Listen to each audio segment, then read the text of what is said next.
तो हेलो दोस्तों, आज की इस वीडियो में जो आपका 16 मार्च का गणित का पेपर होने वाला है क्लास 6 का, उसका 100% रियल प्रश्न देखने वाले हैं। बिल्कुल आप इस वीडियो को देख के जाइए और 100% यही आपके विद्यालय में प्रश्न आने वाले हैं। तो चलिए बिना देरी के हुए वीडियो को शुरू करते हैं। तो यहाँ पर पहला प्रश्न देखेंगे। पहला प्रश्न आपको रिक्त स्थान को पूर्ति करना है। बोला है कि ये दोनों में से कौन एक अभाज्य संख्या है। तो यहाँ पर 2 जो है एक अभाज्य संख्या है, तो यहाँ पर आपको 2 भर देना है।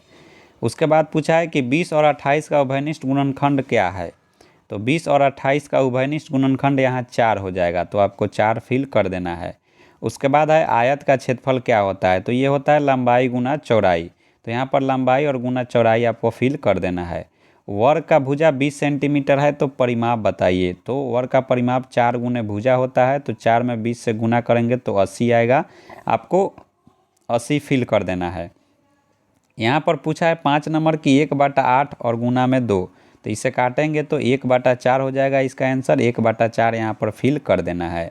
तो इस तरह आप इसको बना लीजिएगा। इसके बाद देखिए गलत और सही का निशान आपको बताना है। 14 के गुणनखंड 1, 2, 7 और 14 हैं, बिल्कुल सही है। सभी सम संख्या भाज्य संख्या होती है, ये गलत है। वर्ग क्षेत्रफल को वर्ग इकाई में व्यक्त किया जाता है, बिल्कुल सही है। बहुभुज का परिमाप उसके सभी भुजाओं की लंबाई का योग होता है, यह भी सही है। संख्या रेखा पर भिन्नों को प्रदर्शित नहीं किया जा सकता, ये गलत है। तो इस तरह से आप देखिए गलत और सही का निशान लगा लीजिएगा। इसके बाद देखिए 3 नंबर क्वेश्चन। 3 के गुणज के छठे स्थान पर होगा। 3 के गुणज के छठे स्थान पर क्या होता है, 3 के पहाड़ा 6 बार पढ़िएगा तो 18। तो ये हो जाएगा आपका 18। ठीक है, तो इसको आप डी में फिल कीजिएगा, मिलान कीजिएगा। 3 और 5 के गुणज में पहला सार्वगुणज क्या होगा।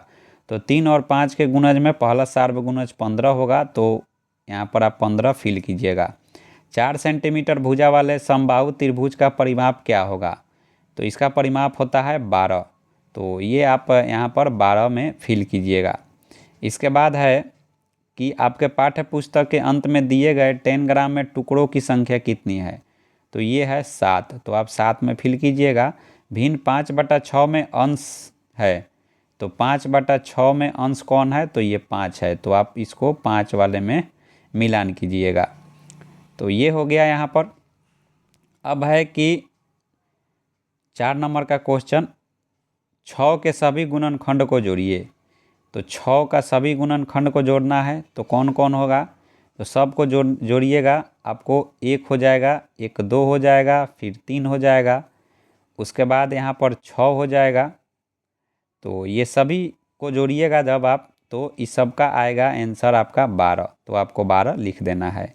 इस तरह से आप सभी प्रश्न को बना सकते हैं। बिल्कुल आपको ऐसे ही प्रश्न यहाँ पर आने वाले हैं, आप देख लीजिए। और इसी तरह आपके विद्यालय में पेपर आएंगे। फिर मिलते हैं नेक्स्ट वीडियो में, तब तक के लिए जय हिंद।